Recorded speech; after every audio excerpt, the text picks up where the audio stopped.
हरे कृष्ण। आप सभी को योगिनी एकादशी की बहुत सारी शुभकामनाएं। योगिनी एकादशी आषाढ़ मास के कृष्ण पक्ष में आने वाली अत्यंत पुण्यफल प्रदायिनी एकादशी है। इस एकादशी का पालन करके मनुष्य के सहस्र जन्मों के पापों का नाश हो जाता है। तो चलिए ऐसी सुंदर और परम पावनी योगिनी एकादशी के अवसर पर उससे जुड़ी हुई इस सुंदर पौराणिक कथा का श्रवण करते हैं। एक समय युधिष्ठिर महाराज ने भगवान श्री कृष्ण से पूछा, हे मधुसूदन, आपने मुझे ज्येष्ठ मास में आने वाली निर्जला एकादशी के विषय में सब कुछ बताया, लेकिन अब मैं आषाढ़ मास के कृष्ण पक्ष में आने वाली एकादशी के विषय में जानना चाहता हूँ। कृपया आप मेरा संदेह दूर करें कि आखिर इस मास में, इस समय में कौन सी एकादशी आती है, इसका पालन कैसे करना चाहिए और क्या पूर्व में किसी ने इसका पालन किया था। युधिष्ठिर महाराज का ऐसा प्रश्न सुनकर भगवान श्री कृष्ण कहते हैं, हे राजन, अवश्य आषाढ़ मास के कृष्ण पक्ष में आती है योगिनी एकादशी। ये एकादशी मनुष्य के सुमेरु पर्वत जितने महान पाप कर्मों का भी नाश कर सकती है। यह अत्यंत प्रभावशाली एकादशी व्रत है। जो भी मनुष्य पूर्ण श्रद्धा और निष्ठा पूर्वक इसका पालन करता है, उसके न सिर्फ पापों का क्षय होता है, अपितु वो आध्यात्मिक रूप से और भी सशक्त बन जाता है। और इसीलिए प्रत्येक व्यक्ति को इस योगिनी एकादशी का पालन करना चाहिए। पूर्व काल में हेममाली नामक कुबेर के एक माली ने इस व्रत का पालन किया था और उसका इतिहास इस प्रकार था। अलकापुरी के राजा कुबेर, जो कि देवताओं के कोषाध्यक्ष हैं, वे शिवजी के बड़े भक्त थे। उनके नगर में हेममाली नाम का एक यक्ष रहता था। उसकी मुख्य सेवा थी मान सरोवर से कुछ विशेष पुष्प लेकर आना और उसे शिवजी की पूजा हेतु अपने राजा कुबेर को प्रदान करना। हेममाली निष्ठा पूर्वक अपने स्वामी की सेवा करता था और कुबेर भी उससे प्रसन्न थे।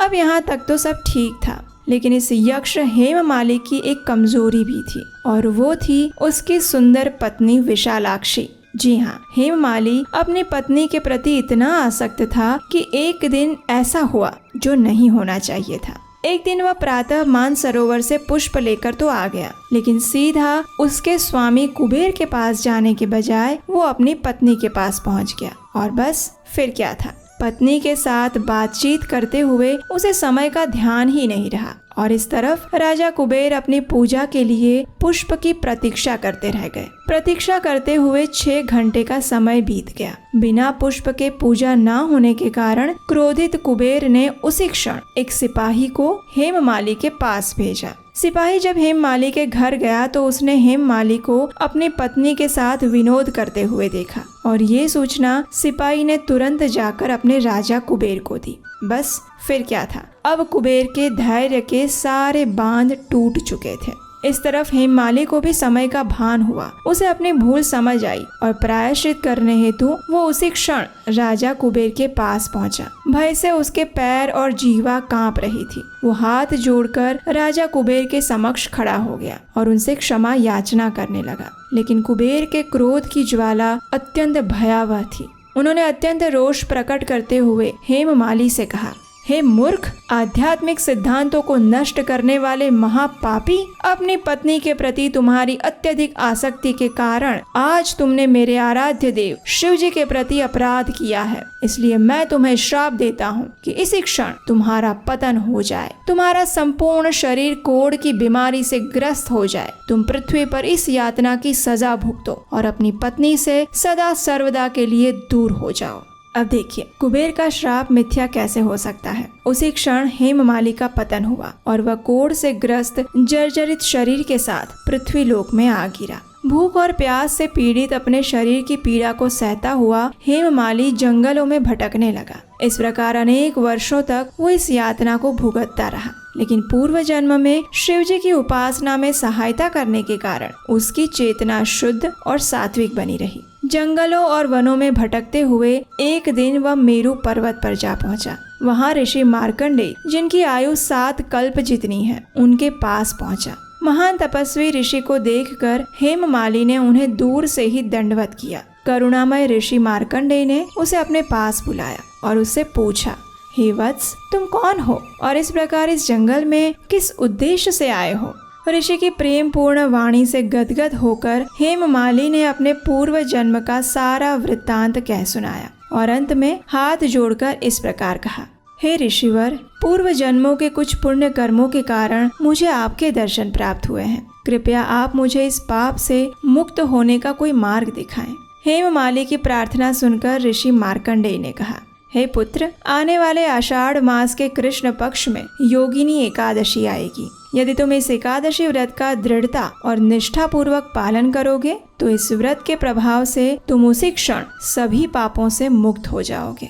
ऋषि के सांत्वना युक्त वचन सुनकर हेममाली की आंखों में अहोभाव के अश्रु प्रवाहित होने लगे। उसने ऋषि के प्रति अपनी कृतज्ञता व्यक्त की और योगिनी एकादशी व्रत के पालन का संकल्प लेकर वहां से चला गया। जब आषाढ़ मास आया तो उसने योगिनी एकादशी का श्रद्धा और नियम पूर्वक पालन किया। व्रत के दिव्य प्रभाव से उसका शरीर कोढ़ मुक्त हो गया और अपने पूर्व जन्म के शरीर को प्राप्त करके वह अलकापुरी धाम वापस लौट आया। कथा का समापन करते हुए भगवान श्री कृष्ण ने कहा, हे धर्मराज युधिष्ठिर, जो भी व्यक्ति इस योगिनी एकादशी व्रत का पालन करता है उसे 88,000 ब्राह्मणों को भोजन करवाने का पुण्य फल प्राप्त होता है। वो हर प्रकार के पापों से मुक्त हो जाता है और जीवन के अंत में आध्यात्मिक लोक में प्रवेश करता है। तो ये थी योगिनी एकादशी की महिमा का वर्णन करती हुई कथा। अगर आपको हमारे द्वारा किया जा रहा सनातन वैदिक शिक्षा का ये प्रचार सराहनीय लगता है तो स्क्रीन पर दिए गए नंबर पर अपना आर्थिक योगदान भेज सकते हैं। अब जरा ध्यान से सुनिएगा। अगर आप गर्भवती महिला हैं, भगवान ने आपको मातृत्व का सौभाग्य दिया है, या फिर आप आने वाले समय में अपनी प्रेगनेंसी प्लान करने वाले हैं, उसकी तैयारी कर रहे हैं, तो उस विषय में सही ज्ञान भी उतना ही आवश्यक है। और ये सही ज्ञान हमारे शास्त्रों में गर्भ विज्ञान के रूप में बताया गया है। और ये गर्भ विज्ञान क्या है, दिव्य संतान प्राप्त करने के लिए उसमें कौन सा रहस्य छुपा हुआ है, इन सब के ऊपर मैं बात करूंगी आपसे एक विशेष लाइव वेबिनार के अंदर। तो इसलिए अगर आप जुड़ना चाहते हैं तो नीचे डिस्क्रिप्शन बॉक्स में इसका लिंक दिया गया है, उस पर क्लिक करके आप अपने आप को रजिस्टर कर सकते हैं। और रजिस्टर करने के बाद नीचे व्हाट्सएप ग्रुप का लिंक दिया गया होगा, उस पर क्लिक करके आप उस ग्रुप में जुड़ सकते हैं, जहाँ पर इस वेबिनार से जुड़ी हुई सारी जानकारी आपको मिल जाएंगी। एकादशी के दिन किसी भी प्रकार का अन्न का सेवन नहीं करना चाहिए। अगर आवश्यकता लगे तो दूध, फलाहार या एकादशी प्रसाद ले सकते हैं। भोजन के साथ साथ एकादशी के दिन अपनी चेतना पर भी ध्यान देना चाहिए। इस दिन अधिक से अधिक समय हरे कृष्ण महामंत्र का जप करने में व्यतीत करना चाहिए, यानी हरे कृष्ण कृष्ण कृष्ण हरे हरे, हरे राम राम राम हरे हरे। इस दिन हरे कृष्ण महामंत्र के 108 मन के वाली कम से कम 8, 16 या 25 माला का जप करना चाहिए। भगवत गीता या श्रीमद् भागवतम जैसे दिव्य ग्रंथों को पढ़ें और श्रील प्रभुपाद के प्रवचन सुनने चाहिए। आज के दिन किसी व्यक्ति की निंदा ना करें, झूठ ना बोलें, बिना काम की बातों में और कार्यों में समय ना गवाएं। टीवी, मोबाइल इत्यादि का उतना ही उपयोग करें जितना आवश्यक है। अगर शरीर से स्वस्थ हैं तो दिन में ना सोए और जितना संभव हो